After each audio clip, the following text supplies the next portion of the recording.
On s'intéresse maintenant à un aliment qui prend de plus en plus de place dans votre assiette, le quinoa. Nous en consommons 3000 tonnes chaque année. La France est même devenue le deuxième importateur de ces petites graines. Revers de la médaille, ce succès fait flamber les cours et les prix du produit au Pérou et en Bolivie, les deux plus gros producteurs de la planète. Catherine Rougerie avec Benjamin Bonte et Julien Noury.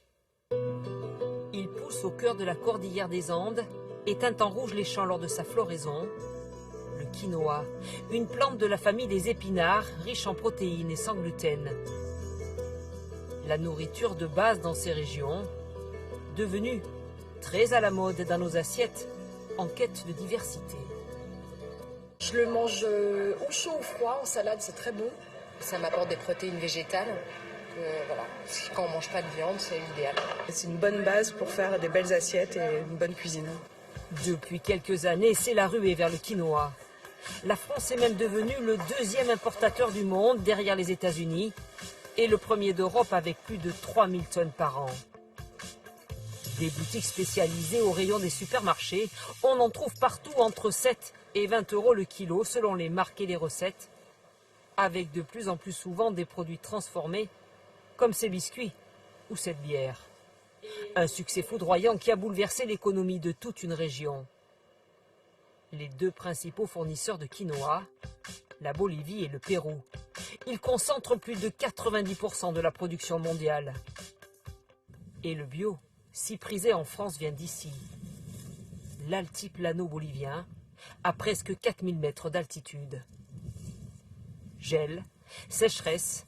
Dans cette immense région, les conditions climatiques sont souvent extrêmes, mais cette plante est réputée pour sa capacité de résistance. Au bord du plus grand désert de sel au monde, à l'est de la ville d'Uyuni, à cette période de l'année, les pousses sortent à peine de terre. Fin avril, elles atteindront 2 mètres de haut. En attendant, Vilma Urello veille sur ses 10 hectares.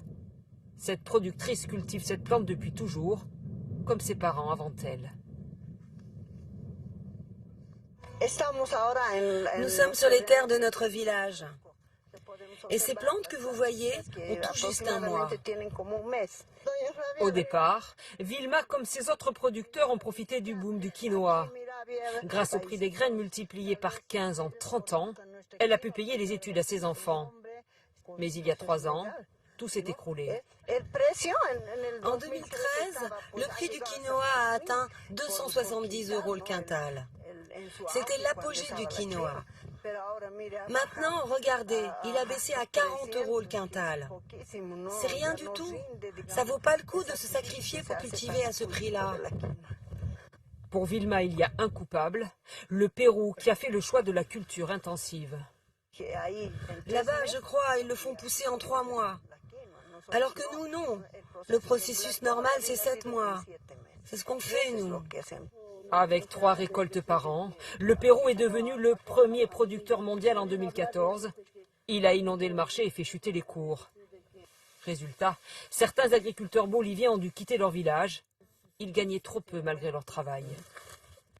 Si Vilma est toujours là, c'est qu'elle faisait du bio presque sans le savoir avec sa manière traditionnelle de cultiver. Et ce quinoa-là, elle le vend 2 fois plus cher. Car en Europe, l'étiquette bio séduit les consommateurs de cet aliment santé. Certains importateurs ne misent même que sur lui. Comme cette entreprise près de Valence, elle achète depuis près de 25 ans ces petites graines certifiées.